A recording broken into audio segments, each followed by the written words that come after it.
अच्छा बेटा, यहाँ बैठ। मैंने अभी अभी श्री कृष्ण को खिचड़ी का भोग लगाया है। ले खिचड़ी खा बेटा। पसंद आई खिचड़ी तुझे? और दूं?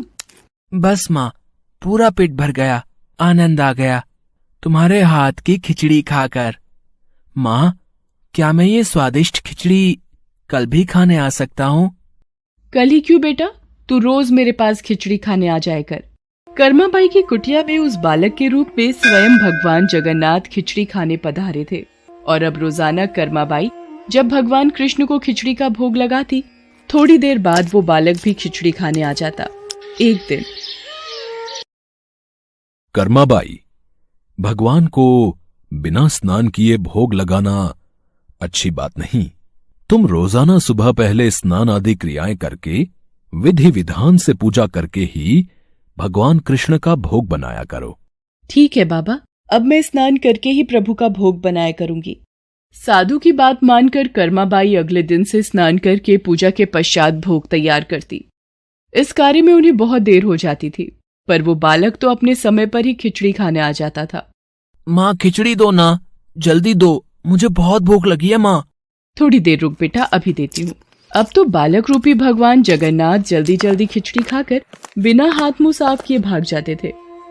उन्हीं दिनों मंदिर के पुजारी, जो काफी समय से मंदिर में सेवा कर रहे थे, ये जगन्नाथ भगवान के मुख पर खिचड़ी कैसे? मंदिर में तो काफी दिनों से खिचड़ी का भोग नहीं लगा, फिर ये भगवान के मुख पर खिचड़ी कैसे?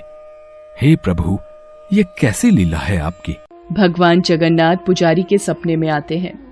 मेरी भक्त कर्माबाई, जो जगन्नाथपुरी में ही रहती है, वो बहुत ही प्रेम भाव से सुबह उठकर बाजरे की खिचड़ी का भोग लगाती है।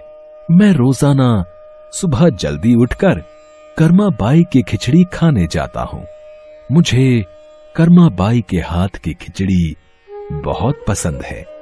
पर एक साधु ने उसके पास आकर सुबह स्नान और पूजा के बाद विधि विधान से भोग लगाने का बोल दिया है। अब कर्माबाई स्नान और पूजा के बाद भोग लगाकर मुझे खिचड़ी देती हैं। इन सब कार्यों में बहुत देर लग जाती है। मुझे बहुत तेज भूख लगती है। भक्तगण मेरा इंतजार कर रहे होते हैं, इसलिए जल्दी जल्दी खिचड़ी खाकर मैं बिना मुंह हाथ धोए वापस लौट आता हूँ। भगवान जगन्नाथ की अद्भुत बातों को स्वप्न में सुनकर पुरोहित जी हर जगह उस साधु की खोज करवाते हैं और उसे बुलाकर सारी बात बताते हैं। साधु घबरा जाता है और कर्माबाई के पास जाता है। कर्माबाई, तुम श्री कृष्ण भगवान की परम प्रिय भक्त हो। तुम्हारे लिए किसी नियम नीति की कोई आवश्यकता नहीं। तुम अपने अनूठे प्रेम से जिस प्रकार सुबह जल्दी उठकर भोजन बनाती थीं, वैसे ही बनाकर भगवान का भोग लगाया करो। ठीक है साधु बाबा, अब मैं पहले की तरह ही सुबह जल्दी भोग बनाया करूंगी।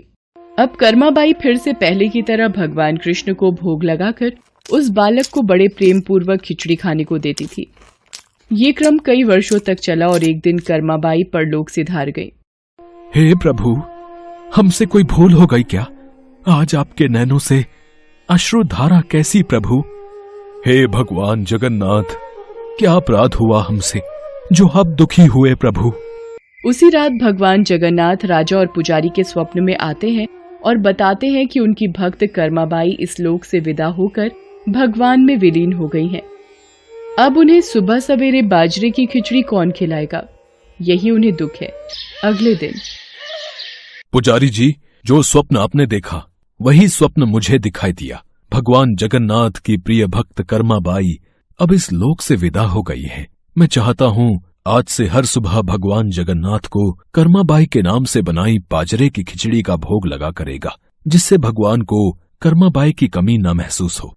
जी महाराज, अब से ऐसा ही होगा।